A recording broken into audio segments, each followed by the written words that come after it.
Kapag ka nagkaroon na kayo ng problema, hindi nyo na makahagilap yung yan. Ito, yung applying without proper assessment naman, no? A lot of times, ang dami kasi ngayon na parang DIY groups. I have nothing against DIY group. It's good that people are trying to help each other. But guys, remember this, yung mga nag-a-answer sa inyo doon, kapag ka nagkaroon na kayo ng problema, hindi nyo na makahagilap yung mga yan.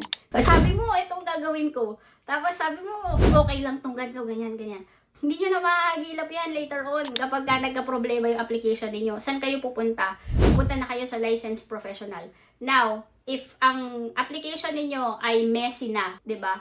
Ang mangyayari, mas mahal na yung charge namin sa inyo. Because, kunwari lang guys pagka yung paper malinis pa, madali mo siyang susulatan.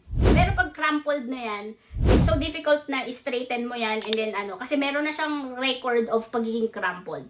Same goes for your application. If you already have a history of refusal, whether Canada yan or other country, mas mahirap i-defend na magsistay ka sa country na yon and you will leave upon intended stay, 'di ba? So, proper assessment to begin with, starting of course with the initial consultation is the key.